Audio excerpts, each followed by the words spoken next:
I have a fairly mellow Discord if you want to join us there for a bit of conversation and debate. We have people from all over, really, and for the most part, it's fairly good-natured and peaceful. As long as you come in that kind of spirit, you'll be fine. Hello, lovelies. Today I thought we'd do a little catch-up on my previous video on the situation in Ukraine. One thing that does seem to have emerged from this is that we are now all agreed that it's Ukraine rather than the Ukraine, and it's Kyiv rather than Kiev, so there's that, I suppose. Now, I know that the war in Ukraine has been wall-to-wall on the news, but I thought I'd pick up on some of the aspects and stories that might have been missed a little internationally, especially given I have a lot of American viewers, and American media tends to be pretty insular and not as clued in on world affairs as they might be, or at least has a very oddly American perspective on it. First up, I was wrong about a bunch of stuff when I commented on the war as it began, but in my defense, most people were wrong. I think there's a tendency, particularly amongst people born before the 90s, to overestimate Russia, because it was the great enemy throughout the Cold War, and you know, we had a lot of media, we had a lot of news and so on, bigging them up as a big threat, and maybe they were at the time, due to relative technology levels, they were a bit closer to the States and NATO at the time. Now maybe not so much, and there is relentless propagandizing out of Russia, showing off new weapons and so on, but that doesn't necessarily mean that they're ready to deploy, or that the troop quality is there, or that there isn't massive corruption, all of which are issues that have completely undermined the Russian advance. I think we also underestimated Ukraine, since we tend to think of former Soviet territories as being relatively poor, backward and so on, which is a little bit unfair. And I think we also underestimated the willingness of the West to provide assistance, not necessarily going to war, but providing material and ammunition and even tanks and things now. But as I say, in my defense, pretty much everybody was wrong. I think in the longer term, perhaps my perspective is going to be proven a little bit more right than it was, but I think it's important to note when your predictions are wrong, which is something you won't find from a lot of other people.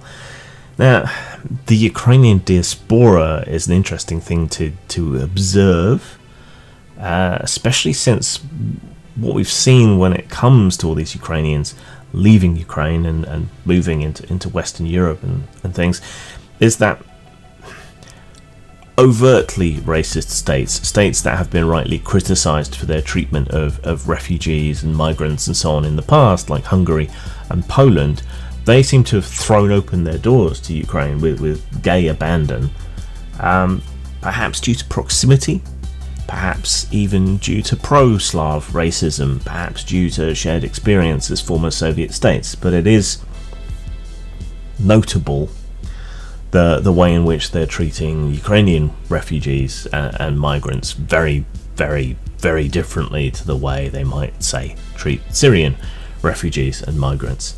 The UK, on the other hand, seems to have decided to demonstrate that it's not racist by being equally horrible to Ukrainians as any other refugees or immigrants that might be trying to come into the country, treating them shittily, which I guess, to be fair to the government, was a cornerstone of both the Brexit campaign and their campaign during the last general election. So we're treating Ukrainians pretty shittily in this country, which is something I'm ashamed of, but not something I can really do anything about. But simultaneously, we seem to have a bit of a double standard at play. Another policy that's come in here in the UK, which is deeply controversial, is this idea to ship a lot of refugees off to Rwanda to be processed. And of course, when they do get processed, it's not that they'll then be allowed into the UK, as they've proven that they deserve to. No, they're going to have to move into Rwanda. This is absurd.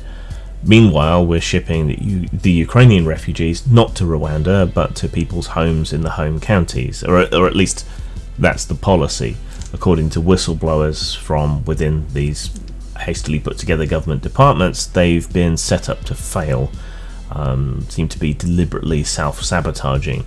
The refugee processing and placement scheme is a Byzantine mix of demands and hurdles to overcome, which is why I think last time I looked we'd only taken in maybe 20,000 Ukrainian refugees in this country, as compared to the hundreds of thousands, even millions, that have pitched up in Central and Eastern European countries. What can you do though, eh? Even if it wins the war, I think Russia is pretty fucked. Massive sanctions have completely crippled its economy, and damaged everyone else's, but crippled Russia's economy. What money it was getting from essentially unsanctionable gas exports is now also fucked, because they decided themselves to turn the taps off as a way of applying pressure to the West. It's not going to go well for them, I don't think. And like COVID and how many more people are working from home now, less commuting, less need for big wasteful office buildings and so on, this may well end up being a massive positive for carbon targets, as it has put fuel independence, nuclear power and renewables very firmly back on the agenda for most Western European states, particularly Germany. This will further fuck Russia's economy, but in the longer term, as it will drive down demand for gas, or force them to shift to undertake a more Chinese-style influencer role in the second and third world, where having a gas and oil-based economy is still something that's going to happen for a considerable period.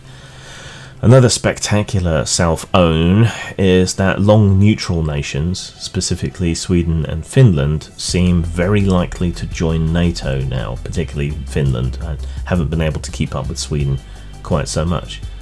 And good news, Americans, Finland already invests slightly over the soft requirement of 2% of GDP on defence.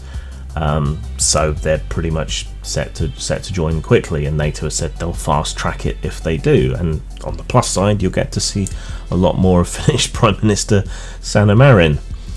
I'd hit that like an FSB agent taking a rubber truncheon to a failed Russian general, let me tell you.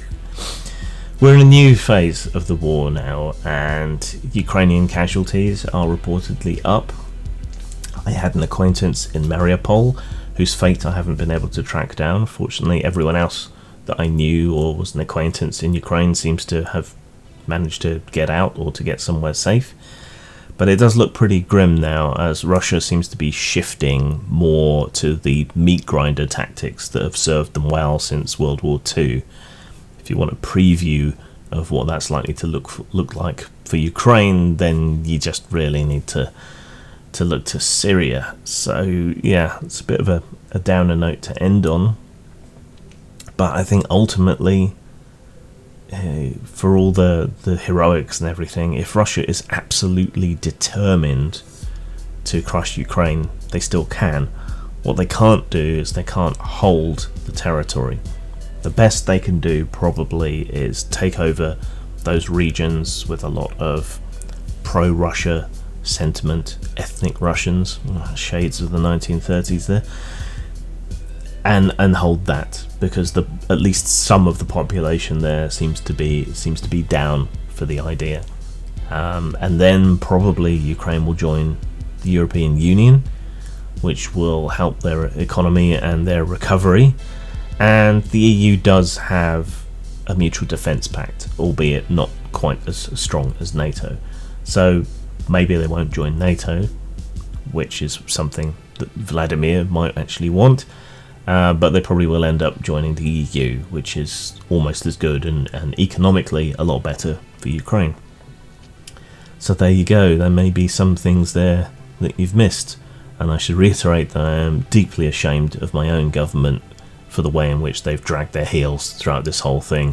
and how they've allowed their detesting of refugees and migrants to overcome any shred of decency and humanity that they might have. But then, as we've learned from other news stories this week, they're wankers. Zhang.